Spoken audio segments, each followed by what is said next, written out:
Okay, welcome everyone. Thank you for joining us today.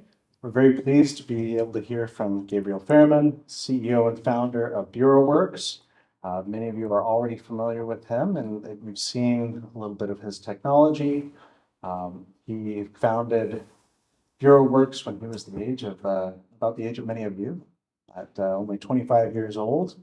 And he's long had a lot of great insight and a vision as to what translation technology could be.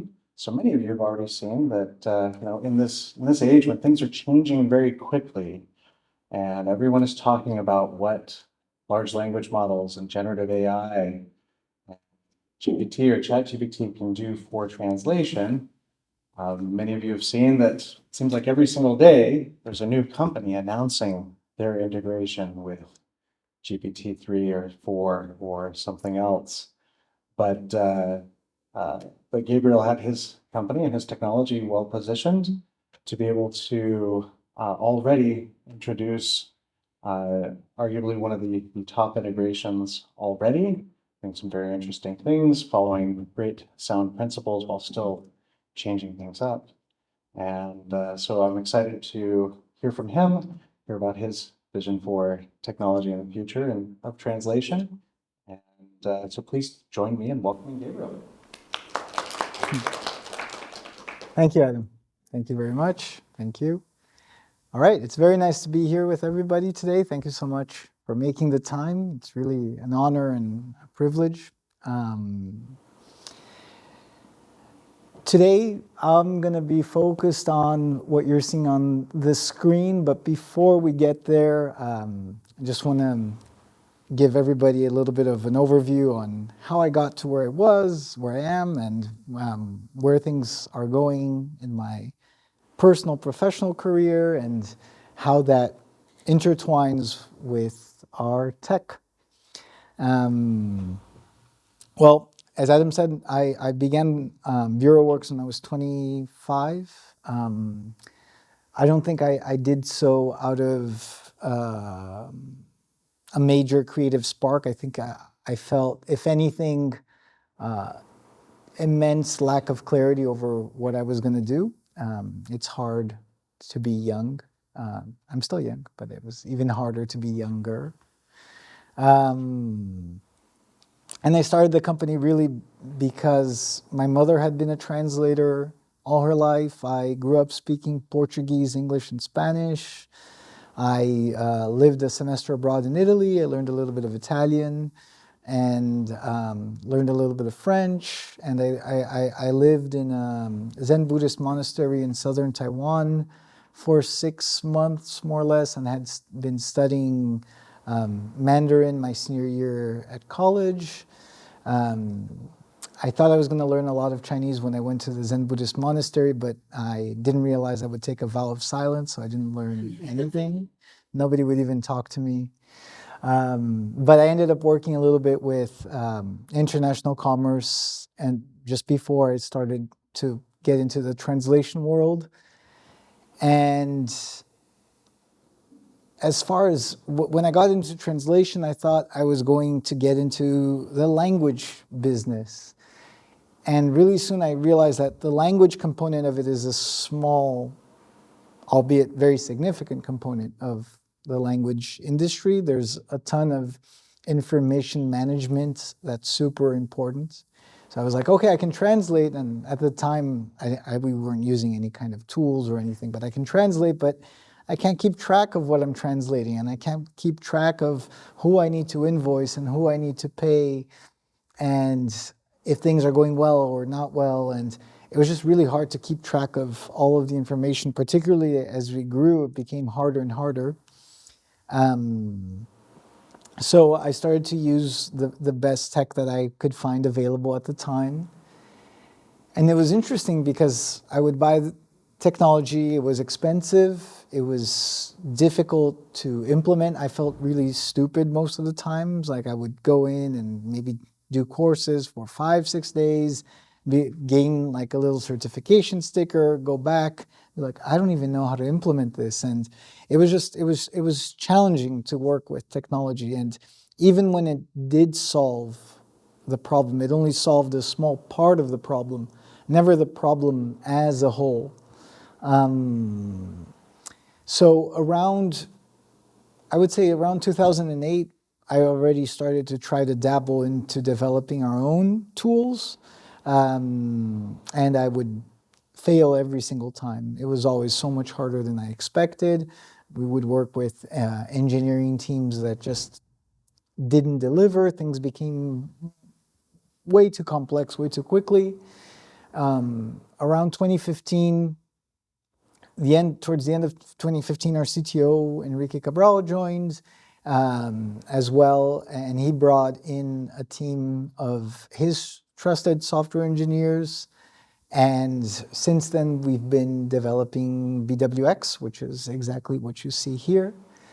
And since the beginning, our approach with BWX was we didn't set out to become necessarily a translation platform. We set out to solve our own problems. And the first problem we wanted to solve was around translation quality management. That was always a big pain for us. I didn't like it, how we approach translation quality, because it was always very reactive and customer driven. So if somebody complained about a translation, now we had a problem, now we had to fix it. And then for translators, it was always very uncomfortable because basically it was no news until really bad news. And I was like, this isn't a good way to work. This isn't a good way to do things. So we wanted to create a quality management system that would create consistent feedback flows for translators. So that's where we began. And after that, we decided to tackle project management, but more from an automation perspective. So, the way I looked at it, it's like most of the project management work is relatively predictable. You're counting words, you're counting images, you're comparing whatever you're counting to some kind of rate sheet and producing a quote. So we decided to do whatever we could to automate that. Once we had those two components in place, there was like a little aha moment. It's like, oh, we have quality data, we have project management automation, we can put one and one together, and now we can make decisions around who is best for any given job. And I can show you exactly what I mean by that. And we were feeling, okay, we're on to something, but we still need our own translation environment, which is what you're seeing right here. So we decided to build that as well. And in the end, through tortuous, non-straight paths, we ended up with a very all-encompassing translation management system. That's BWX. So essentially, it covers project management, cost management, quality management, as well as everything that a traditional translation management system does, like translation memories and glossaries and so on. And we had always been working from a machine learning perspective. So for instance, when we parse content, we would tokenize content. So it's not like we would just take in content and process it without natural language processing techniques. We always had those things in mind. And we always, our CTO is very, very keen on researching things before they become a fad. So we were essentially into machine learning at least 5 years ago, more or less. We began getting into that. And we always struggled because the models that we used didn't produce the kinds of results that we would want, and they were expensive for us to run. We were typically developing our own or fine-tuning our own, and they would always be great at a very limited use case, but never like an all-encompassing great. And when GPT-3 came and people started to be blown away by it, we were like, oh, this is very interesting because we already have all the framework that's necessary to communicate in a really effective way with such a model. And that's what we're going to explore today. We're going to explore how we can integrate with GPT 3.5 and GPT 4 in a way to produce a more pleasant and productive translation experience for everybody that's involved. So I'm going to pause 1 second here before I get into the technical stuff, and I just want to see if anybody has any thoughts, comments, questions. I want to make this as interactive as possible. So yeah, if anybody has any questions, and if no questions, it's all good too. Go ahead, Evan. Anyone online? You can raise your hand if you want. None yet? Oh, here we go. Hi, thank you for the brief introduction. And I'm interested in when you mentioned that you have failed previously before having the current version. I'm wondering, or I wouldn't call them failure, but I wonder like what problems you've encountered like before.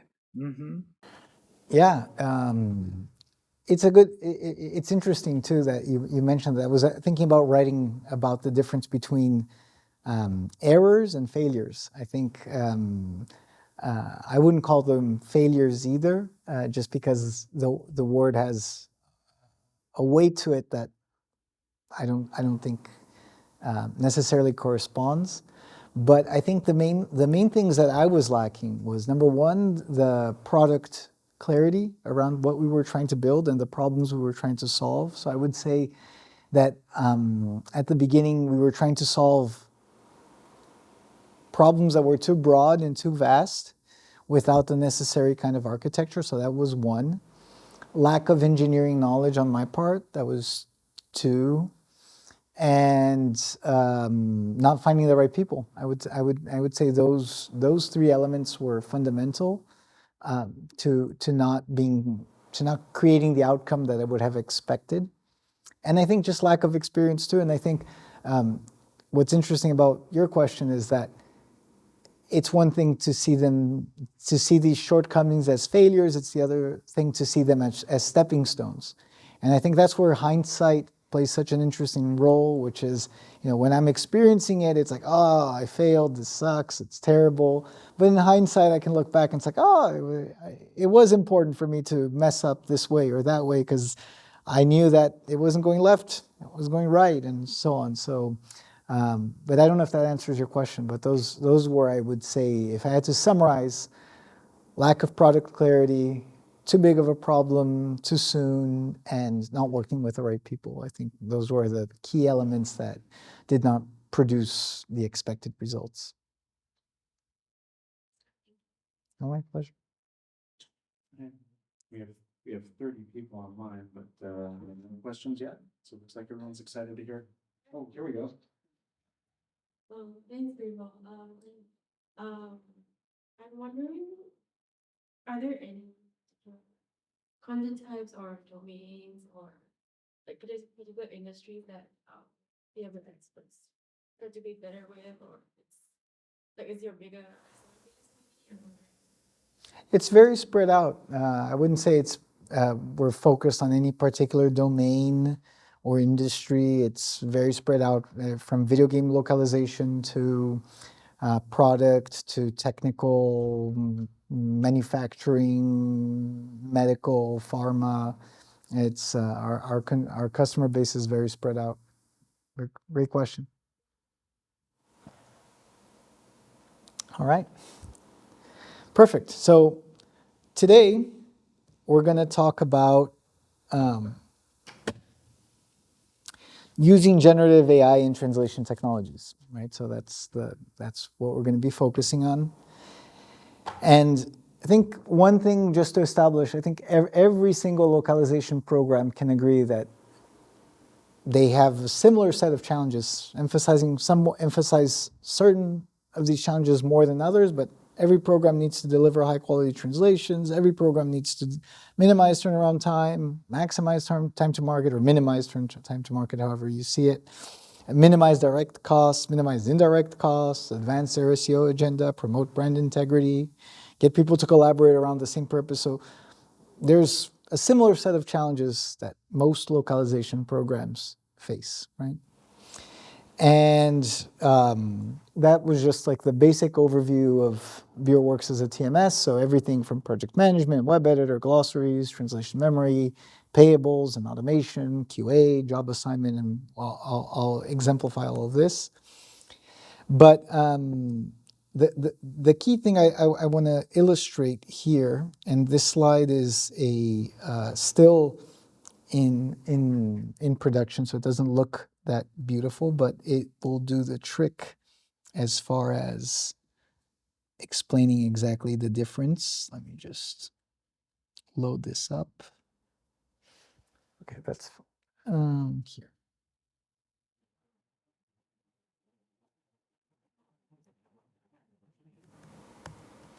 Okay, so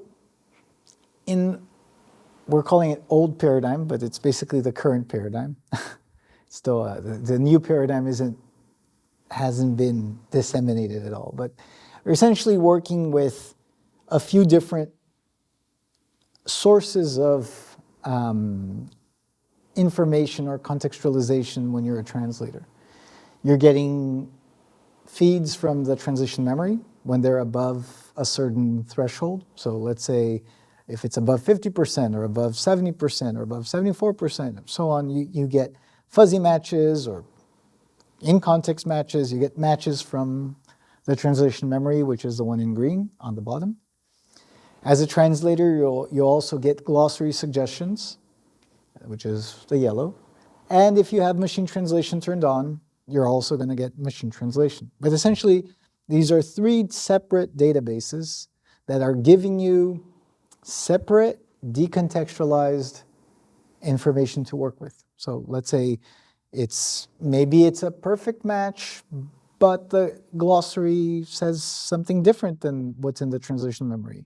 Or maybe you get a translation memory, you don't get a translation memory feed, you get a machine translation feed, but the machine translation is in a different tone than the fuzzy matches you've been seeing from the translation memory.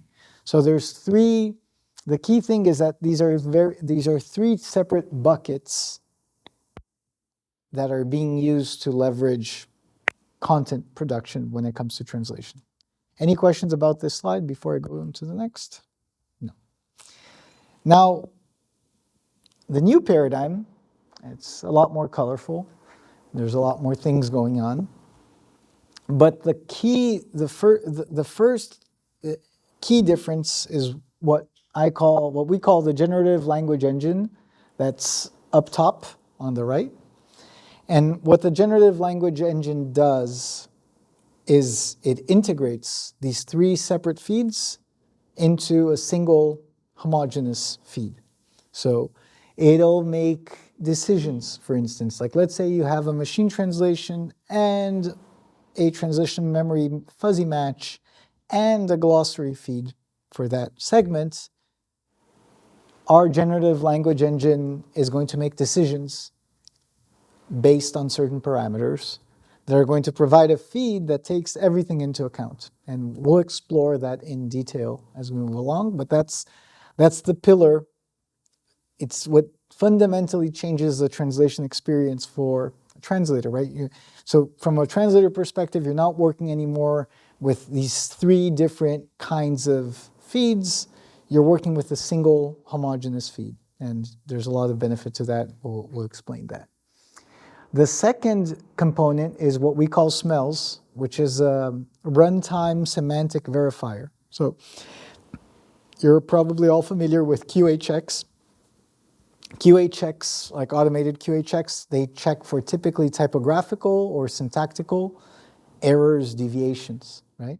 So like for instance, a trailing space or a double space or a missing punctuation mark, something like that, right? And smells is different. Smells works at the semantic level. So, oh, you said up, but the translation says down. There's something wrong. So it's a semantic verifier. The third component is what we call the critic, which is an AI reviewer that proposes a different way of saying the same things you're trying to say, so that you're creating a more dialogical experience between translator and the tools. So essentially, instead of having to, for instance, ping your friend on WhatsApp and say, hey, I'm translating this, does this sound right to you? It's like you just ask the critic, and maybe the critic will have a good suggestion. Maybe the suggestion isn't going to be that good, but you have something or someone to work off with during your translation process. And the fourth component is what we call the quality professor, which is essentially categorizing and the kinds of changes that are being made to translation at the review stage. And I'll explain this again in detail, but the key thing is that instead of, let's say, making a change and having someone have to say, okay, this is grammar and this is why, the quality professor will make those suggestions so that the human works more at the validation level than as opposed to at the initial evaluation level. So if that makes sense. So again, I'm going to pause over here and see if anybody has any questions between the old versus the new, because this is definitely a pivotal part of the presentation.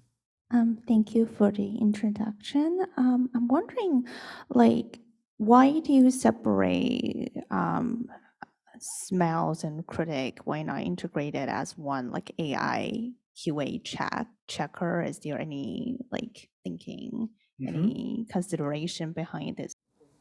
Yeah, it's a good question. They are indeed similar in some ways, but the key difference is that smells is just an error detection mechanism, semantic error detection mechanism. The critic is suggesting a different way of saying something even when there are no errors.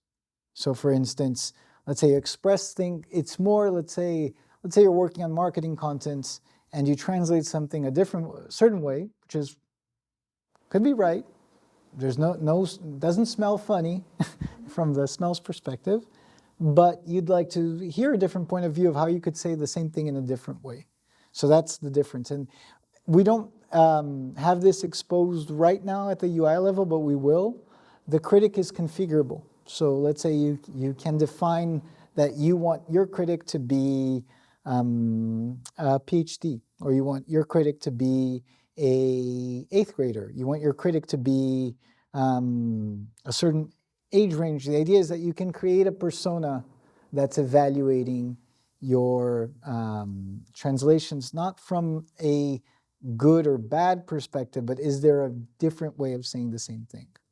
I guess a follow-up question to that is, for the personas, can you have multiple of them in the critic, and can you have like a range? Something we've been heard in our classes, like you want to have the perspective of an 8th grader who will giggle at a funny joke, and a 16-year-old who gets all the modern references, and a 50-year-old who's going to get more of a long-term look at things in the professional.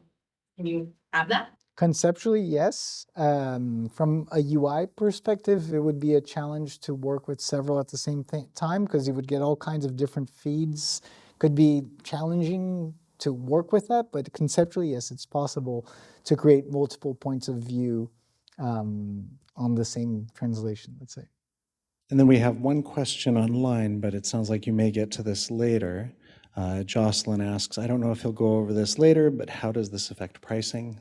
Okay, yeah, that's we'll get into that later. And the short answer is I don't know how this is going to affect pricing, but we'll get into that. All right, so here is our translation editor. I'm going to first, does everybody here speak a second language other than English? Everybody? Okay. And can you tell me what language that would be? Chinese? Everybody here speaks Chinese?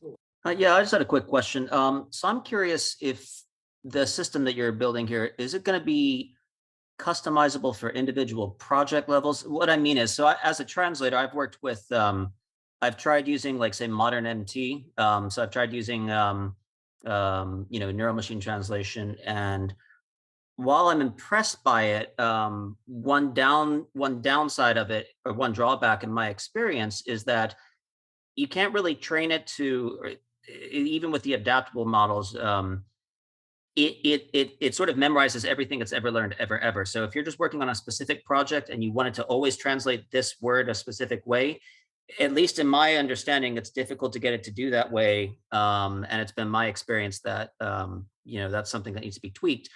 I'm just curious if that's addressed in the system that you're coming up with, because you mentioned glossaries as part of like the old paradigm. So I'm kind of curious if how the new paradigm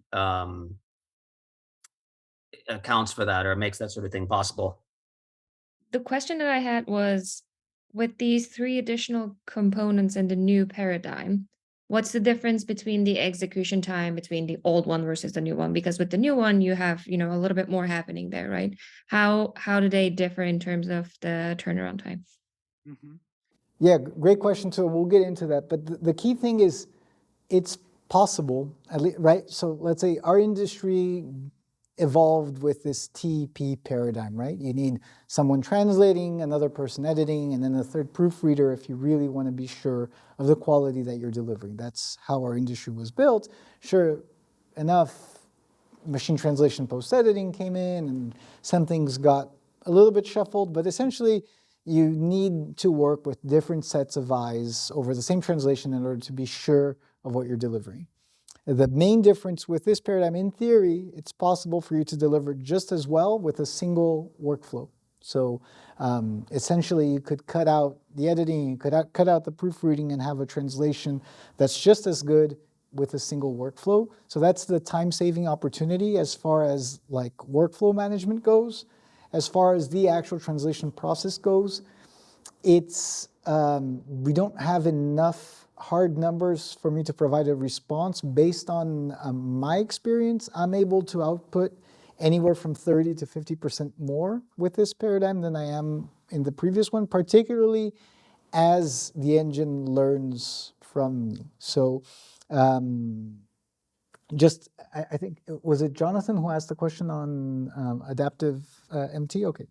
So yeah, and going into Jonathan's question, I think that also talks about speed as well. So if we take a look at sentence number 5, right, it says manage translations your way, right? And right now in yellow, we have tokenized the glossary terms. We're telling BureauWorks that manage should be translated into, this is Brazilian Portuguese, by the way. So manage should be administre. That's what we're telling the glossary. And we're also telling the glossary that translation should be text. So when I take a look at the feed that AI is producing for me, it's saying administre seus textos no seu modo. So it's applying my glossary terms to my feed. But notice what's important is that the machine translation in blue says something different. It says gerencie traduções do seu jeito, which literally back translates to manage translations your way. That's very close to the English. And the translation memory says gerencie suas traduções do jeito que quiser, which would kind of back translate to English, manage your translations exactly however you want to translate them. It's a little bit more slangy, right? But so there's a discrepancy between the three feeds, right? The glossary says one thing. The glossary says that translation isn't translation, it's text. And it's saying that manage isn't manage, it's administer. So if we take a look at the suggested text from the AI, it's taking into account the glossary. Now let's change the glossary and see what happens here. So let's say, and this is going to answer Johnson's question. So let's say, for instance, we're saying now that manage is gerencie. Let's apply that. And let's say that translation is actually tradução. Okay? So I just made these updates to the glossary. Let's refresh the AI feed. And let's apply the translation. And now it's taking into account, let me click out of it and into it. Now you can see it's again tokenizing the yellow terms, but now manage was adapted as gerencie. And translations now actually says traduções as opposed to textos, which it was saying previously. And again, this is an example in Portuguese, but hopefully I'll get a volunteer and we can work through some examples in simplified Chinese, and we can see exactly how it works. But I do want to spend a little bit of time just making sure that the mechanism is clear for everybody in terms of what's happening. So differently from a trained machine translation engine that, like Jonathan mentioned, is accessing a huge corpus of language, we're using machine learning to teach, let's say, the engine in a much more specific way. As far as the knowledge bases that we're using, it's really up to every user to configure projects differently. You can create, a TM that's specific for that project. You can create, you can tap into a master TM that's tapping into a much wider data set. But what's important is that it's able to learn in runtime, right? It's not learning based on past training. It's learning based on things that we're teaching it right now. And that's a very important concept because that's really what changes everything. And again, I think a very important thing to note is that a big problem we have in our industry, especially for larger localization programs, is that translation memories, they become stale over time. They become old, they're no longer updated to the latest glossaries. And what do you do with that, right? It's a big problem. Oh, best solution, let's apply a penalty to perfect matches, let's downgrade them to 95% or something like that. That's expensive, it's not effective, and it doesn't really, it really takes away so much of the savings that are generated from the translation memory. With this engine, you have an opportunity to continuously refresh your TM feeds with whatever is, with whatever are the latest additions to any given glossary. So let's look at another example. All right, so let's look at this example. We're looking here at a feed, now we're looking at feed number 7. And we're saying, the feed says in English, our platform offers unprecedented levels of flexibility and use case breadth. And we only have the word breadth in the glossary, and we're saying that breadth is actually more similar to scope. So it's adapted that translation to refer to scope. But let's change use case to, right now it's literally translating as use case. Let's change it to histórias de sucesso, which would literally, one thing that's important. Notice that when I add a term to the glossary, it's identifying the part of speech automatically as well. That's part of the AI mechanism. So it's identifying that use case in this case is a noun, and it's contextually sensitive. So in certain cases, parts of speech vary according to how they're used in a sentence. It's aware of that. So right now it's understanding that use case is a noun. We're going to save this, and we're going to basically teach the engine that use case should be histórias de sucesso, which is very different from casos de uso. So we're deviating from what a standard translation should be. Now let's ask AI to translate this. And let's apply the translation. And here you can see how it's applied the translation. Now in Portuguese it says, nossa plataforma oferece níveis sem precedentes de flexibilidade de escopo de histórias de sucesso. It sounds weird in my opinion, but the engine is sensitive to my terminology, to whatever was present in the translation memory and whatever is in the machine translation, and it's learning from all of this and suggesting its own consideration, right? And again, think about we have the smells picking up, and it's saying that this is an incorrect translation, which is actually pretty accurate as far as the smell goes. And the explanation is that the translation is not accurate and changes the meaning of the original sentence. Use case breadth refers to the variety of different ways the platform can be used, while escopo de história de sucesso refers to the scope of success stories, which is not the same thing. So, right, this is pretty cool, right? You're translating, you made a decision, you added terms to the glossary, but you're getting a flag. Hey, maybe you're not on the right track. And obviously you can disregard this and just confirm the segment, or you can take this advice into consideration. And just to explain your question as far as the difference between smells and the critic, let's activate the critic here by asking AI to review this. And it's suggesting that this should be the translation. And it's explaining why. It says, nossa plataforma oferece níveis inigualáveis de flexibilidade e abrangência de casos de uso. Completely different way. It's ignoring my glossary, it's ignoring my TM, and it's just taking into account how it would translate this sentence. So that's one of the key things that changes everything in our framework is what are the contexts and rules that we're working with? Are we respecting the translation memory as the rule of law, or are we using the translation memory as a good suggestion that needs to be taken with a grain of salt? Are we taking the machine translation as the rule of law, or are we taking it as an okay suggestion that needs to be taken into account even with a greater grain of salt?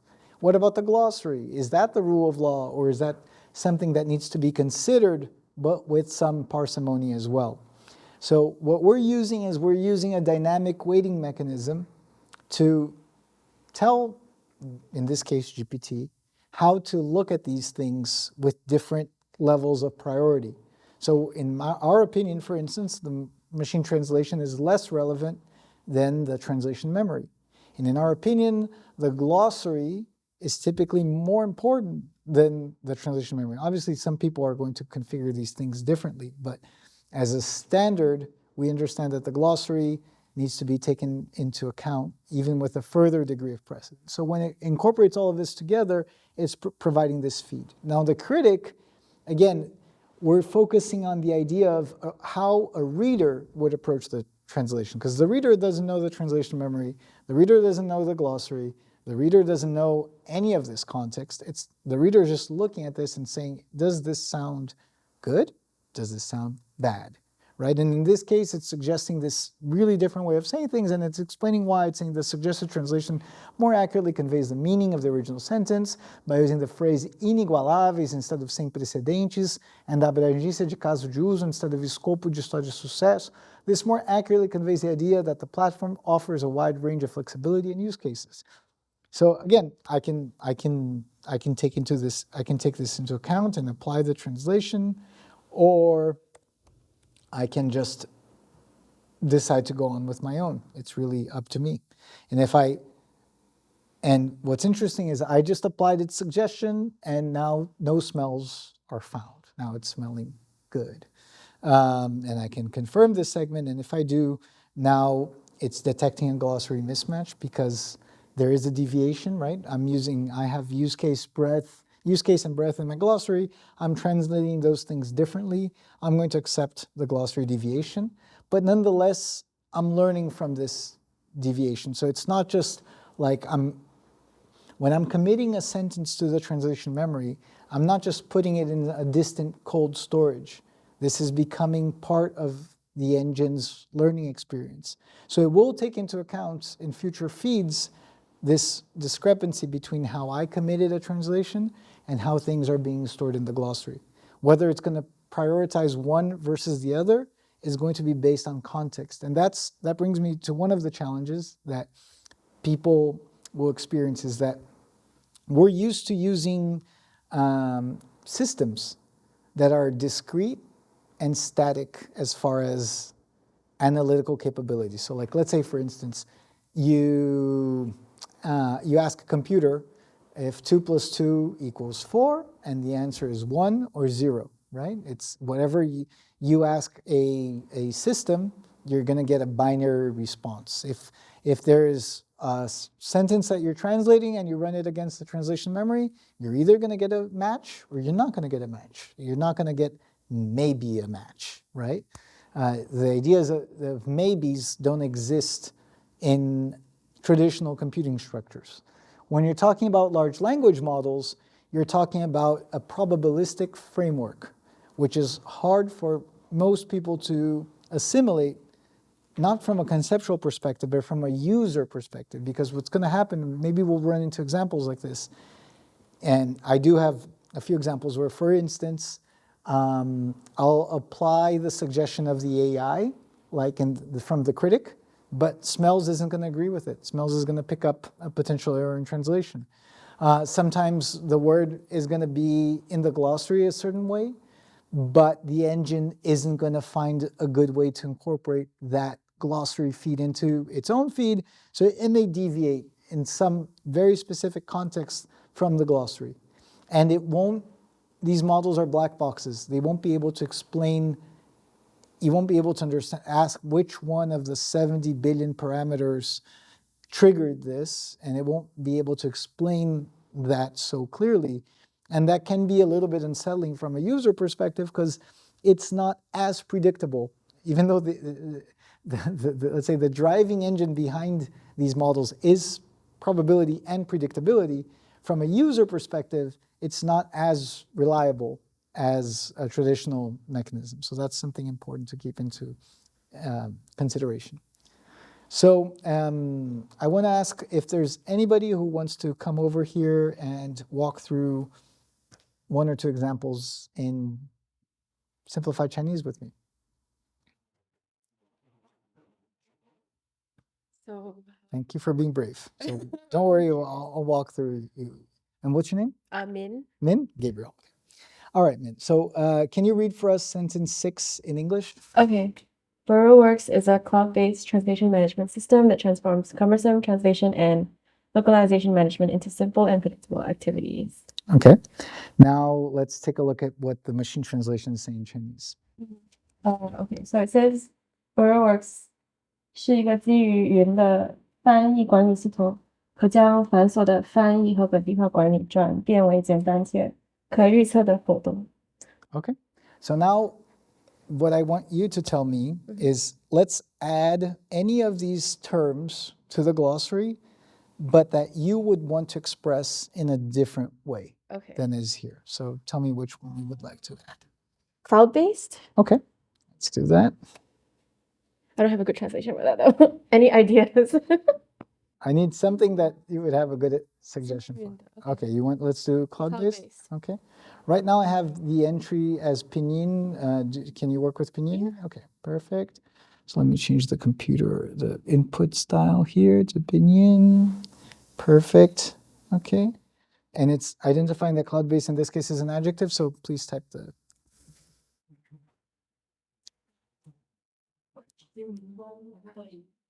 Okay. Yeah.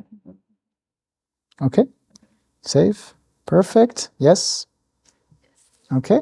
So now it's saved the term. It's identifying now this new way that you described it to. Now, please hit Ask AI to translate.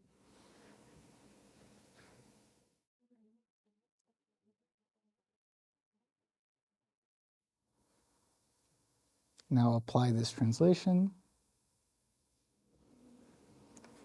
And now tell me how it reads now. So they basically changed, they added the term for like cloud-based in terms of like software cloud, because previously it was just like a cloud in general. Okay, but did it respond to your Yeah, now to my now it's adapting to your terminology, right? yes. And now if we click outside, it's not smelling anything bad. Do you want to make more changes to this sentence, or are you happy now with how it reads?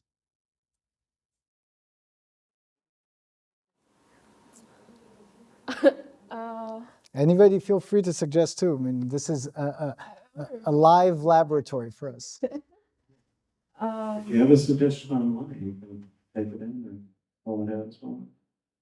So actually it replaced cloud-based into no wait it because the whole term was cloud-based, but here so based is still here even Okay. though like so this is like cloud-based base. Uh-huh. If that makes sense. No, that makes sense. But and again, I think that's what illustrating like the decision-making limitations of the AI, right? It's trying to do its best to take into account that you defined it that cloud-based is this term. Yeah. but it's also trying to take into account that the machine translation had this translation, and it's also taking into account its own way of translating the thing. So again, let's say for instance you want to remove the additional based, Yes. you can just remove that. And now you can confirm the segments. Just the check marks. Yep, perfect. Okay, so now we've committed that segment. I wonder what would happen to the suggestion if you just entered a term in the glossary for just cloud. Could you do that? Or would that not work? I think you could, but the hyphen is going to probably throw it off because right now it's hyphenated in English. But let's try something different here. So let's try this sentence here. So in English, our platform offers unprecedented levels of flexibility and use case breadth. Go ahead and think about something that you'd like to define differently here. Okay.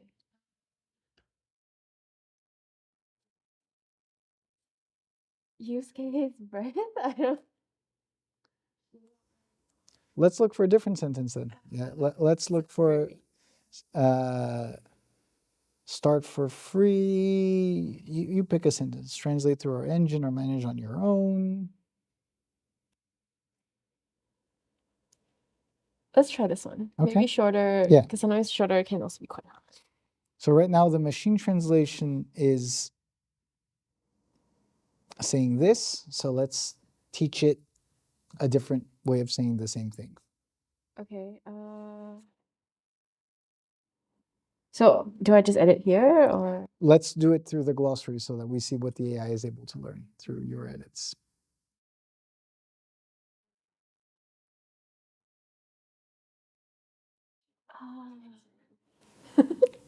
You guys have any ideas? I think it sounds fine. It's just more of like. I have an idea. Could you hear me? Sorry. Yeah, could you please change translation to BE to written translation? Because I want to see if it affects all the translations and the translates and translators. Yeah, so we can move back to sentence 7 or 6 and change translation to BE. And I want to see if it affects sentence 10 and 11. Let's do that. Yeah, so let's click on translation. Oh, just click the. Yeah. Oh, is it? Perfect. Add term. Okay, now do P.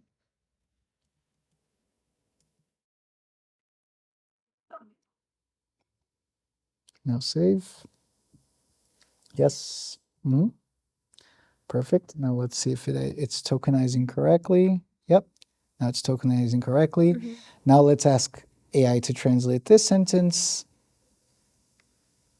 Let's see if it adjusted. Did it adjust or no? Let's see. P here. It adjusted the one on top, and then not this one. Is it because? No, let me apply the new translation.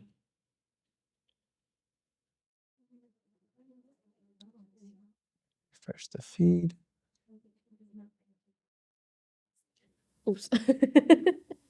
The smell is caught something. Yeah. Yeah, it changes to BE. And what about sentence 10 and 11? Does it change translate and translators too? That's a really good question because in this case, now we're talking about different forms of lemmatization, right? We taught it translation and now we have translate. Right. Let's see how smart it can get. It's not, now that particular term is not being flagged by the glossary because the glossary isn't lemmatizing the words. But let's ask AI to translate and see what happens. Let's apply the translation. And in this case, it did not, but let's teach it the different roots and see what happens. Now, in this case, it's identifying that translate is a verb, right? In the previous one, it was translation as a noun. Right. Is it still BE? Yeah, you can try BE, and we can see if sentence 12 translators change. Okay, now let's ask it to now it's identifying correctly. I think it will disagree, but we can try. There you go. See, Okay. now it's Okay. identifying correctly. And you want to take a look at sentence 12. Yeah. Now this is we're talking about translators. So yeah, this is definitely not going to pick up. Let's go through translate here. Mm-hmm. And now it's identifying It had a correctly. smell. And it had a smell Yeah. that's saying, let's see what it's saying. Oh, it's saying the translation is technically correct, but the phrasing is not natural in Chinese. A more natural way to express this would be, and Yeah. I'm not sure if you would agree with it or not, but again, that's now we're seeing how the mechanism works. So essentially, Suggestions. Good. Cool. Thanks. yeah. So again, I think the key thing that I want to illustrate, right, in a previous paradigm, even if you added the term to the glossary, whatever feed would be coming from the machine translation, even if it was a trained machine translation server, would still not be up to date with your glossary, right? Here we're talking about an engine that's learning in runtime from you, and if you make changes here, for instance, if you go ahead and change this term at the glossary level and reprocess again the translation, or for segments below it, it's going to learn from that, right? And one thing that's interesting about what was said and we're working on is, for instance, being able to further lemmatize these suggestions so that from translation, we can also infer translates, we can also infer translated, and all these variations around the same concepts. That's possible through natural language processing, but it's not super easy to do because it can also create undesired effects as well. Especially in English, a lot of words have similar spellings, but they don't Mhm. actually mean the same thing. So Correct. So, and again, we can ask, if you click here, we can ask AI for a separate suggestion, and maybe it's going to be the same as smells, maybe it's going to be different. Can you read this for us, please? sure. The explanation is the word 模型 in Chinese can mean either model or pattern. In this context, pattern is more appropriate, so the word 模式 should be used instead. Do you agree, disagree? I disagree, but mainly because of the context of this. Yeah, but Like the model is like a software model. So Yeah. the original MT was better. Yeah. Yeah. So again, but the cool thing for me at least is not Explanation is being able to have a different perspective on the same concept so that now, let's say, now if you confirm this segment, you feel more sure about it because you're like, yeah, I heard something different and I still like my way better. And so that's behind everything that we're doing, we're talking about increasing the dialogical experience of a translator, right? You're no longer just hitting confirm, you're having something that's working with you and against you, raising flags, suggesting things. So when you do hit confirm, you're like, yeah, I'm very confident in what I'm saying, right? And I'm being verified not just against spell check, not just against glossary mismatches, I'm also being verified against semantic considerations as well. So, thank you. Thank you. I also was just thinking sometimes as translators I was just thinking sometimes as translators we also do use like for me I might use GPT just to get inspiration, tell me more ways to say the same thing, and then it'll give me different suggestions and then I pick from there. So this is saving me the extra step of writing all the prompts and giving explanations because it already knows your context. Correct. So I thought that was really cool. Thank you. I appreciate that. Anybody else speak any other language other than Chinese? Japanese? Not native though. But that's fine. Let's see what happens in Japanese. So okay, so let's pick a segment here and make a change from what is currently being provided. You want to choose a sentence? Yeah, let's just um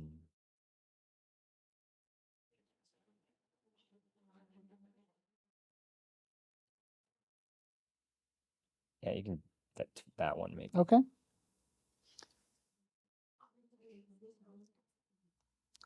So the machine translation is suggesting this, and it's detecting this smell, but let's think about a term that you'd like to translate differently. Hmm.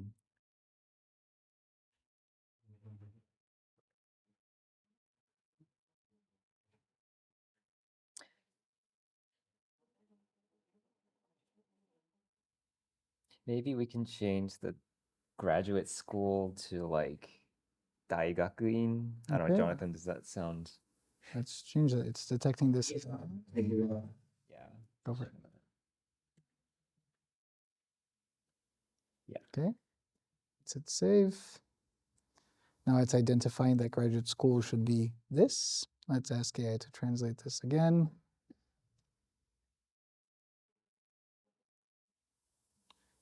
Apply the translation, and you can see that it adapted the text to refresh that.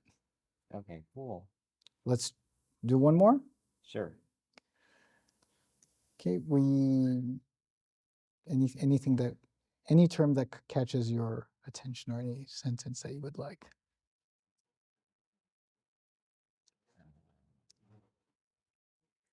We can try this one maybe. Okay. Or that one's kind of the same. Okay, yeah. But Let's try this one. Any term that you would like to add here to the glossary? let me see what comes up though.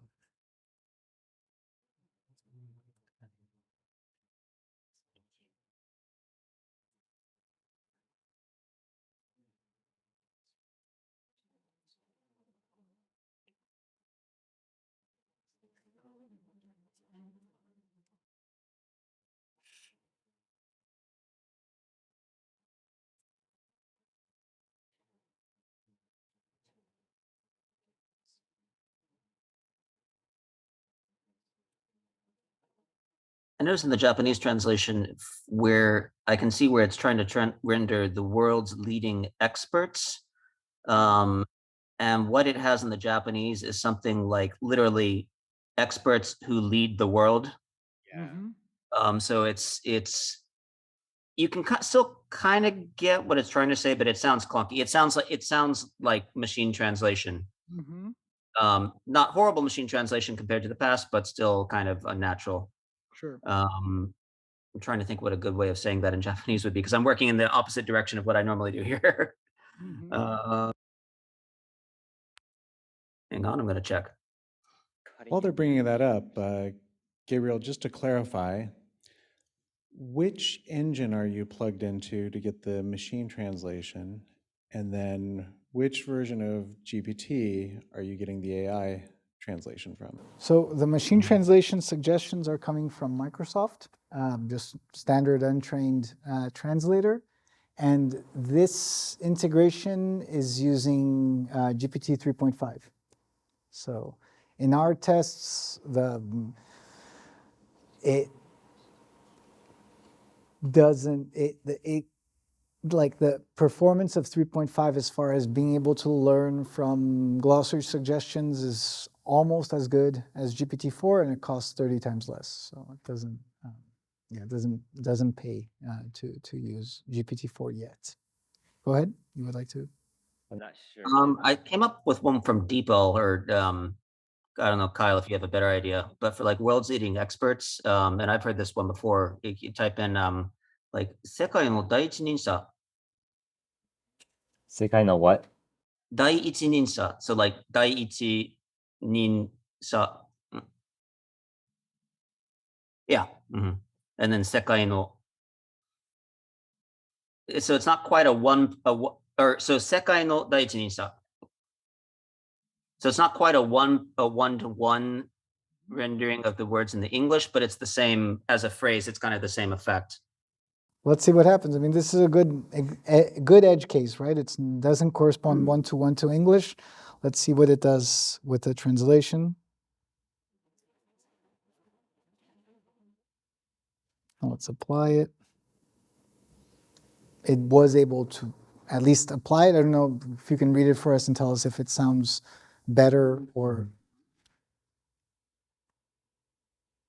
It does sound a little like Sekai and it says like some of the world's leading experts. I think in Japanese, like it literally says like there are some of the. It's I don't know, Jonathan, you get that same vibe. Like No, yeah, it's not wrong, but it's still a little literal-ish. yeah. But it's better than it was a minute ago. So And again, but the key thing is, it's not that like the translations are going to be impeccable, but it's learning from your language in runtime, which is very different from traditional machine translation training or traditional cat tool environments where it's basically just treating information in separate silos. But thank you so much. I actually have Yeah, a couple of questions. This is really intriguing to me as a translator. So I actually graduated from MIS last year, and I work as a translator. So you mentioned a second ago that the machine translation you're using is Microsoft. Is that like Microsoft Custom Translator, or? It's a standard version of Microsoft. So do you offer the option to use, like, say, your machine translation engine of choice? Like if I wanted to use BureauWorks, but with, say, like Modern MT or something like that, is that an option? Or are you kind of stuck? Oh, okay, cool. Yeah. This demo environment, let me show you in the live environment here. Did you also say that it live updates? Like if it's tied to a translation memory, it'll like auto update the translation memory too? If we instruct it to, it can, but what it is doing is being able to learn from it. So in the next feed, you can learn from this. So as far as your question, as far as MT settings go, you can create as many different machine translation configurations, and you can even define them per language pair. So like you can use, let's say, Modern MT for English into Japanese, but then use Depot for English into German, and so on. So it's very configurable as far as the MT engines that you plug into. Can you say if you wanted to like custom train an engine, can you do that through BureauWorks, or can, like, say if you have your own that you've already, like, say if I've been using Modern MT for a while, right? So I kind of have that engine trained up a bit. Yeah. Can I just like plug that in and like bring my own engine, so to speak, and just use that? Exactly. Yeah, that's the use case that I was showing here. When you, let me just bring back the screen. When you go into settings, my accounts, and MT settings, this is where you can bring your own. So you can define a configuration, select either one of these providers or add your own and add the credentials here or the API key or upload a JSON with it. And then you can start building and mixing and matching with your own engines as needed. Fascinating. I have one more question, then I'll stop hogging the mic.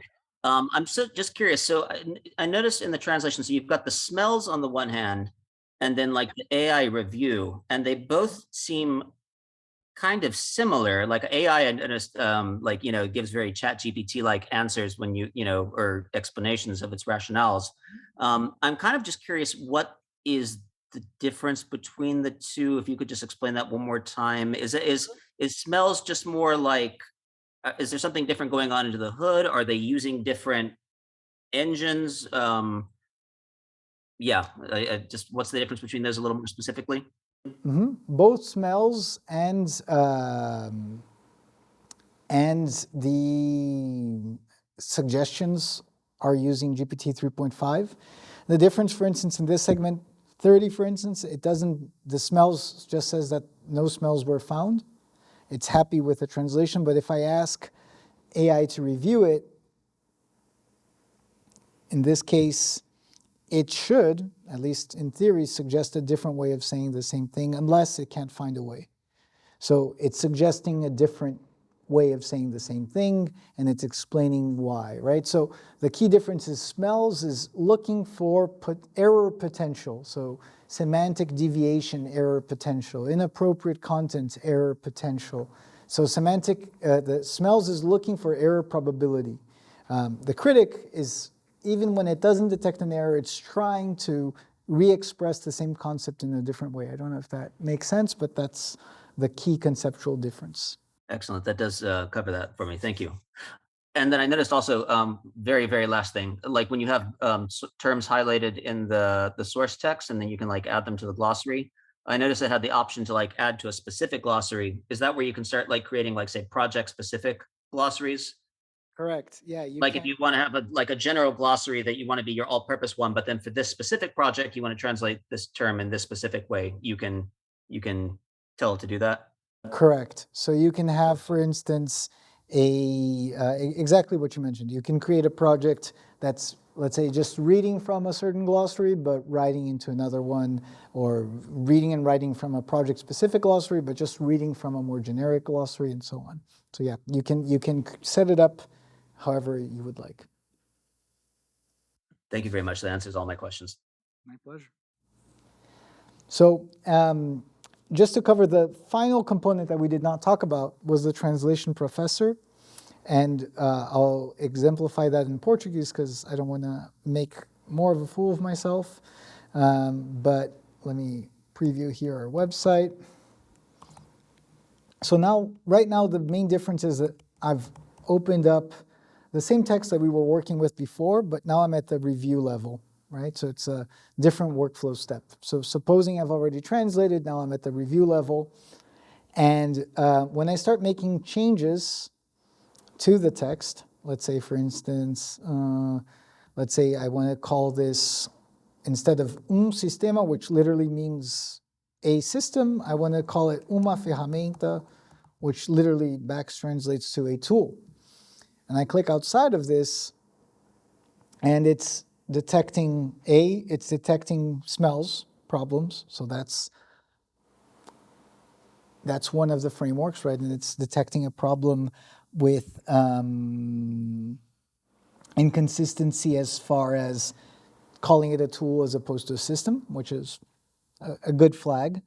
And it's talking about how the translation is omitting the word localization, which it is, because I taught it in the glossary that even localization should be translated as translation. So there is an omission there. But as far as it's also categorizing the change as fluency, and is saying that the review translation improves the style. And again, this is where it gets really interesting, right? Our quality professor is trained to agree with a reviewer.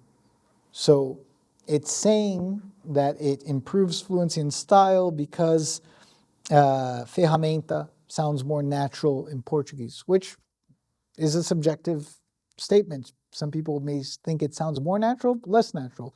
And you can see here that smells doesn't agree with a quality professor.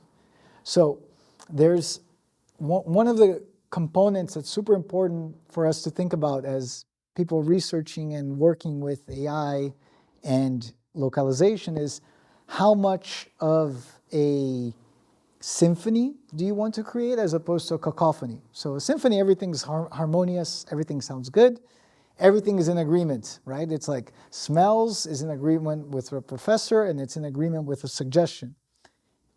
In my opinion, what makes for a richer, more creative experience is when things are not in agreement with each other. It may be, but the challenge is that if it's too much dissonance, then the translation experience becomes choppy and weird because everything is disagreeing with everything. But if it's too much consonance, then you don't have that creative tension that's necessary to make better decisions.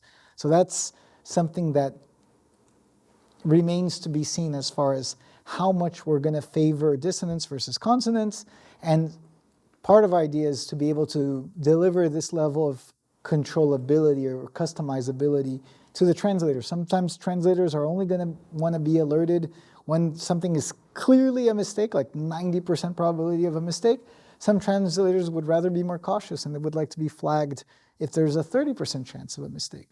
So yeah, there's a lot to be explored as far as how these different engines are, let's say, built, because depending on the context and depending on the prompts, the answers are completely different for the same source content, for instance.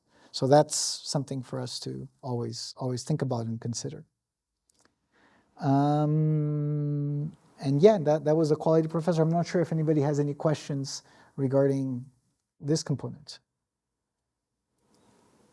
And just to explain, as far as Bureau works, what happens once I mark this as reviewed, Go ahead. Question online. Uh-huh. Jonathan, you still? Yes. Oh, yeah. So is it just safe to say then that maybe smells is more granular, whereas the professor is a bit more like big picture, like the document as a whole, so that way you have both perspectives and you can choose which way you want to prioritize?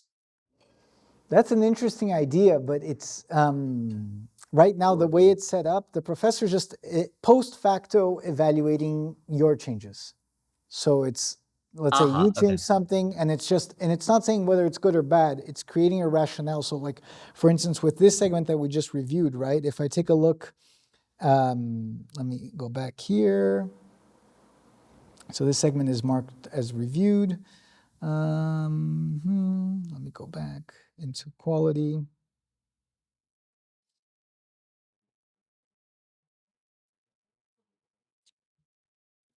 Here. So once this segment is marked as reviewed, then essentially the rationale will be stored for that change and it's going to learn from that. The smells is just detecting potential errors prior to confirmation, if that makes sense. It does, thank you. All right. And then, did you say that you could change the perspective of the quality professor? Not yet. It's possible to do it in the back end, the eye level. Not so much the professor as much as the critic, because the professor is basically just it's not so much of a demographical thing because it's just trying to best attempt at categorizing changes. The critic, that's where it makes sense to say, no, I want an 8th grader to be looking at my text because I want to make sure that whatever I'm writing is simple, or I want a PhD candidate to be looking at my text because it has to be academic and rigorous.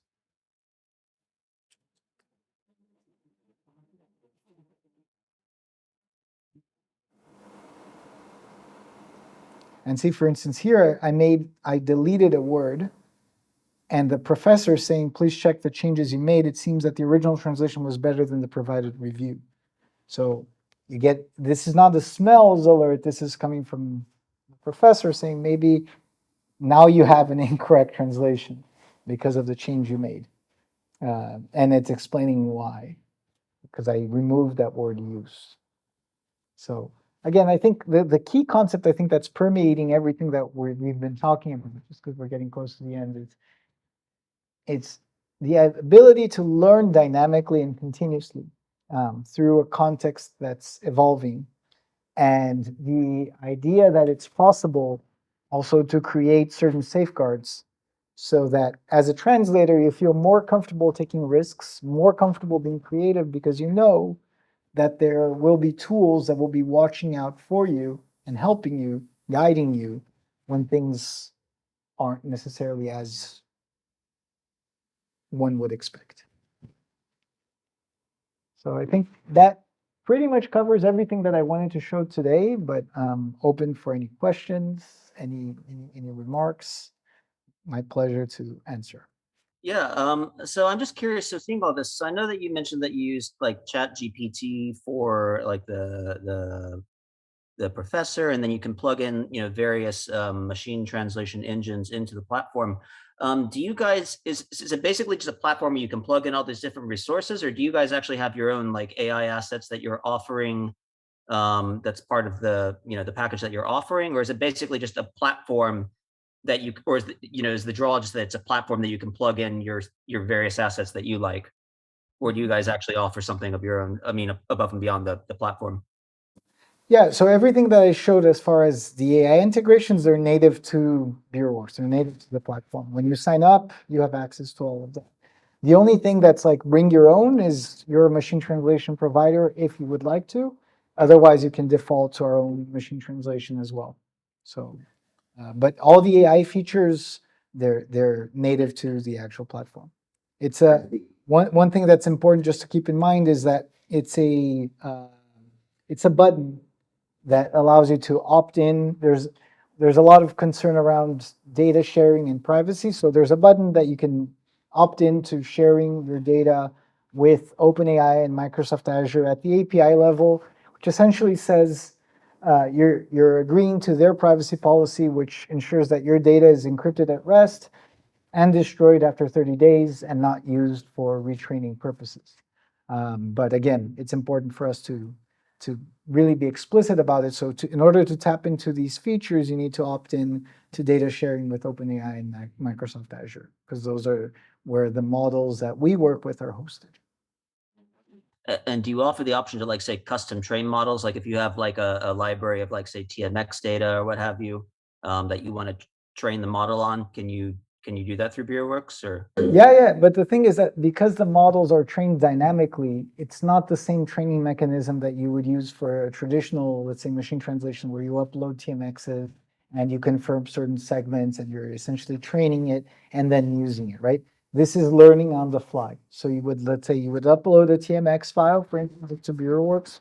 It would show up on the feed. So the feed would be training in runtime the AI feed, right? So the AI feed is a level above the MT plus TM plus glossaries. It's a fourth feed that meshes all of those original feeds together. Understood. Thank you very much. My pleasure. Go ahead.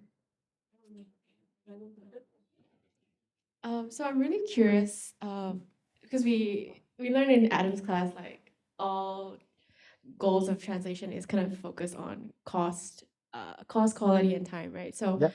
I'm kind of curious. So obviously we've seen how this improves quality. Could you maybe comment a little bit about how it could help to improve either time or your cost of translation? Yeah, absolutely. I think that's in the end what we're all trying to do, right? Improve quality, cost, and time. Well, again, I would have to have had millions and millions of words processed using this framework to be able to offer you like hard data as far as how much it improves. But I think just from the examples that I've shown, for instance, it's pretty clear that there's less editing that happens once the engine learns your vocabulary, and it's learning continuously. So like, let's say maybe you're going to spend a little bit more time instead of just fixing, like in a normal scenario, right? Let's say over here, you would go in, and let's say a translator would just go and delete this word and type in another word and so on. They're going to focus on adjusting whatever feed at the segment level, right? Working with this engine, you're working more at the terminological level. And maybe it will take more time for the first few segments that you're teaching it. Once it starts learning, it gets faster and faster and faster and faster. As far as my own experience, like I said, I think I'm able to translate anywhere from 30 to 50% faster with this framework, but it varies according to translation styles. I know a lot of translators who, for instance, they get a TM feed and they wipe it blank because they want to translate their own way, or MT, forget about it. The more adaptive anybody is, the faster they're going to become, right? Because they're going to be like, oh, this isn't exactly how I would say it, but it's good enough. It's good enough. So basically, like, the mindset has a direct impact as far as productivity goes. Now, as far as costs, those two are correlated directly with quality and time, right? The tendency I see is that things should become, it should be, in general, should be, generative AI makes it possible to produce a lot more content for a lot less in general, whether it's in the source language or in the translations. If you ask me, what I think is going to happen is that you're going to have more variance in translation, just like you're going to have more variance in source context. So for instance, maybe you're going to have a product that's localized for China, but you're going to have two different localizations, one for Shanghai, one for Beijing, or one for Shanghai for 20 to 30-year-olds, another for Beijing for 40 to 50-year-olds. You're going to have different flavors of copies more easily produced due to this decrease in cost. But yes, I mean, as this rolls out and as people adopt it and as mindsets change, people should be able to become a lot more productive through the technology. Bill, related to that as well, just about everybody here on the call or in person has custom trained their own machine translation engine with Microsoft Custom Translator or Systran. And of course, he's shown you can still use that But of course, you know how long it takes to retrain an engine to update it. And you wouldn't want to do that in the middle of your translation or every time you come up with a new word. So here, at least, you can get the benefit. You can still periodically update your custom machine translation engine, but you can get an update a whole lot faster and it seems to be, you know, a lot more sensitive to it without so much data. Yeah. I was curious to hear your thoughts on how you think this might change the skill set that translators need to have. Like maybe is post editing still like really emphasized skill that translators need to have with this software going forward? Or is there something else that we're going to need to start looking for translators to have to be good translators with this new technology? That's a great question.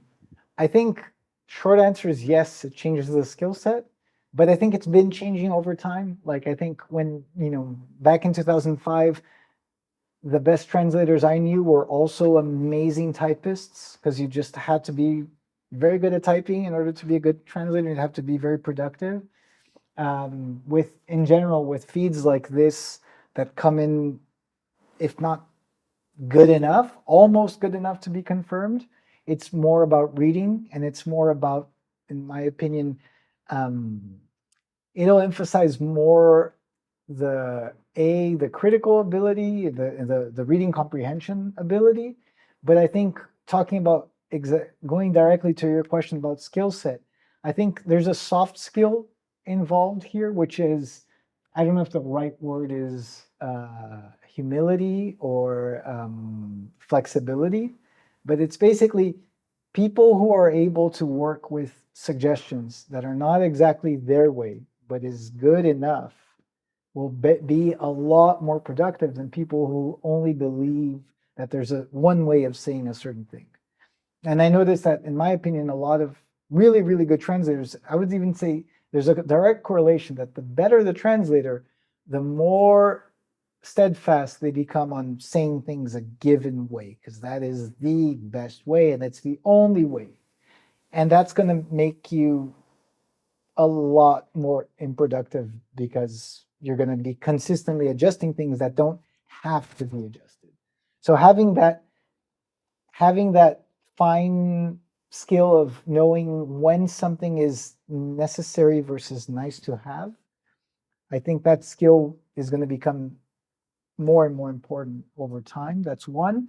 And then the other thing is also knowing how to teach an engine, right? Because like, let's say for instance, in this case, you can see just in this sentence, you have the word work going on twice, the word engine going on twice.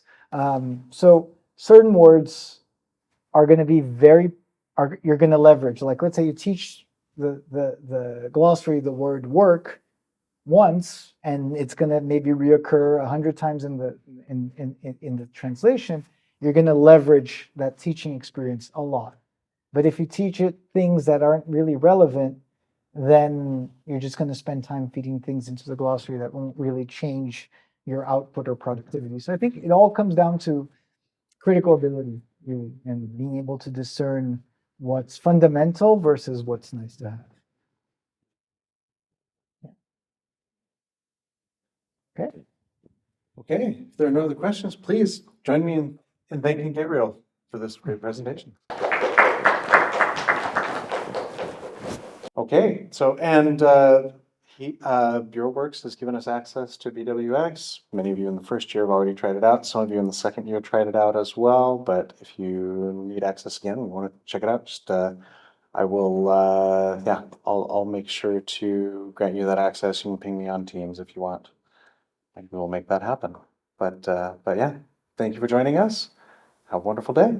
For me, it is really an eye-opening experience to see the live demo of this latest BureauWorks platform, because previously I didn't know like machine can actually learn on the fly and acquire the latest terminology real time. So I definitely see the potential for translators to become way more productive and efficient when they complete translations, and also seeing the different approaches of correcting semantic errors as well as adjusting the tone of speech provided by BureauWorks, different functions such as the smells, critics, and the quality professor also broadened my horizon in knowing how technology could really enable humans to. Yeah, it was great to learn about BureauWorks today and also about the integrations with both machine translation and with AI, specifically with GPT, because I think it's really sped up the process of how you work as a translator or maybe even a project manager,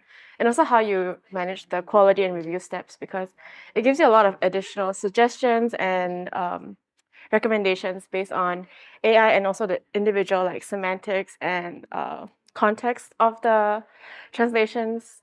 So I thought it was really interesting how it like brought together the MT, the AI, and also your translation, memory, and term bases. All these combined together to give you like the best recommendations. So you don't really have to look at different feeds, but you can just look at one, and it's really sped up the experience. So it was really interesting to learn about that. I think it was a really cool presentation just to see how this AI is kind of just being incorporated in these new ways to form sort of an ecosystem, I guess, for there's all these different editing tools with AI now, and this such like the quality professor and smells, and seeing that all come together to, create this comprehensive system of AI tools that translators just can have access to in real time. I feel like it's a really good way of being able to improve the productivity and see new suggestions and capitalizing on the editing aspect of it as well. So being able to try it out myself in Japanese and just see how you can change just a glossary term and how it adapts in real time and offers you suggestions. I think that was a really cool aspect of it for me.